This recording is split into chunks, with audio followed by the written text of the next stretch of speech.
People who can't drive, like those in front of me that you can't see. Gotta go, gotta see things, see new places and brand new things. Gotta go places and do things, maybe to forget.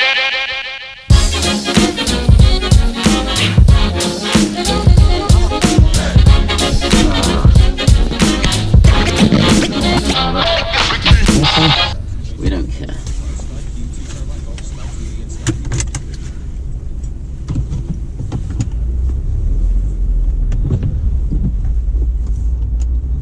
Well, it's a wet, miserable English day, I'm afraid.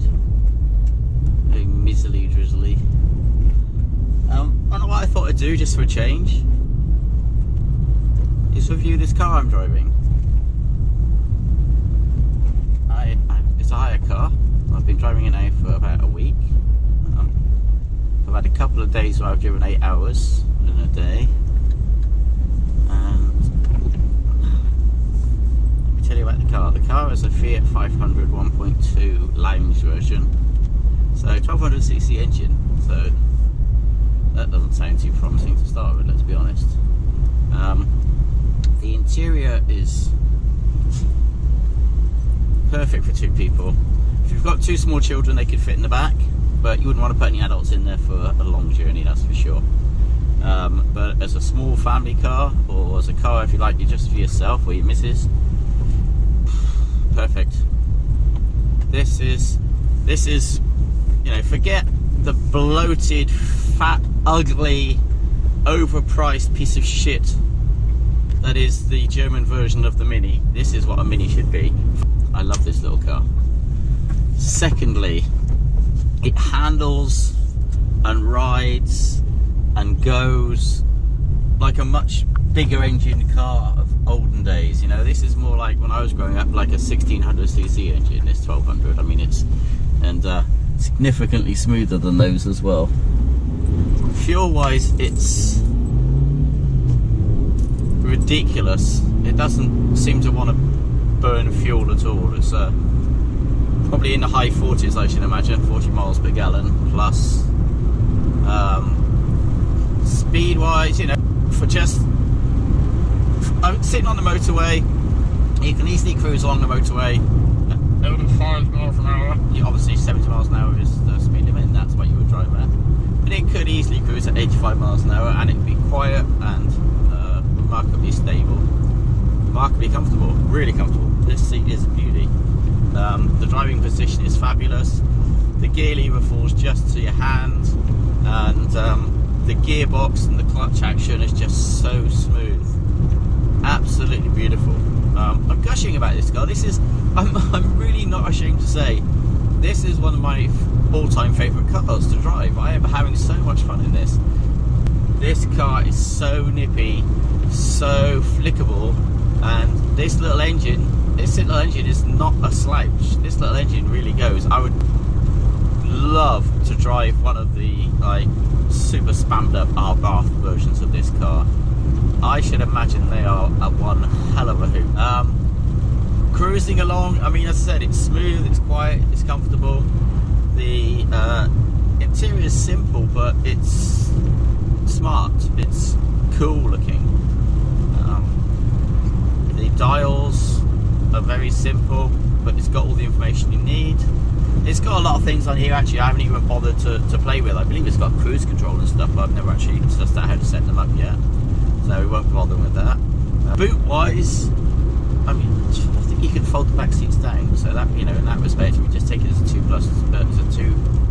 two-seater car and fold the back seats down, it's probably a decent sized boot. Perfect for shopping, and oh my God, I really can't say enough good about this car. I would buy one of these in a heartbeat.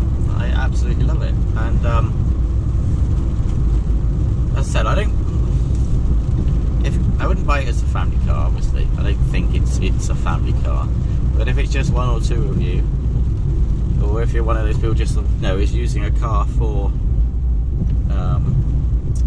commuting to work, this is it for me. Cheap on fuel, really nippy, keeps up with it, pretty much everything, you know. And let's be honest, You can all say, oh, well, my Ferrari, oh, well, my BMW, but the reality is, if you want to keep your driving license, most of you ain't going above 90.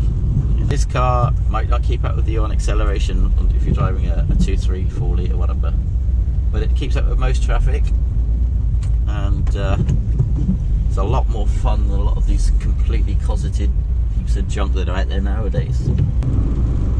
Forget these ugly, oversized minis. Forget that. Oh my god, the Mini Clubman, who the hell let that get through? That is dog ugly.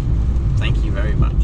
And BMW started bringing out some of the ugliest cars I've ever seen recently. They've got this, I don't know, they got this thing as like a van. I don't know what hell that's meant to be. That's a disgrace. And it's funny, isn't it? So the cars from the 60s, your Beetles, your Minis that were, and this little Fiat 500. These things are timeless. The shape and you know, people. That's how the Mini's able to be sold, because it isn't a Mini. I mean, it's a Mini interior. That's the problem with the Mini. It's a bloody huge car, not a very big interior. This is a small car with a small car interior, but perfectly. I mean, the legroom is huge. Buy it. Buy one. I mean, the Abarth version actually is bloody expensive. I was looking at the full spammed up one, and you're looking at 20,000 pounds. That's a lot of money. That's 100,000 ringgit, which in Malaysia would be not very expensive for a car. But where the hell have I gone? Oh my god. So let's have a look at this little car. This is the one I've got. A 1.2 lounge edition. I don't know what any of that really means. It's just a trim level. And tiny little car, as you can see. It fits well within the parking space. And really does look for business. It's had a hard drive yesterday, that's why it's dirty.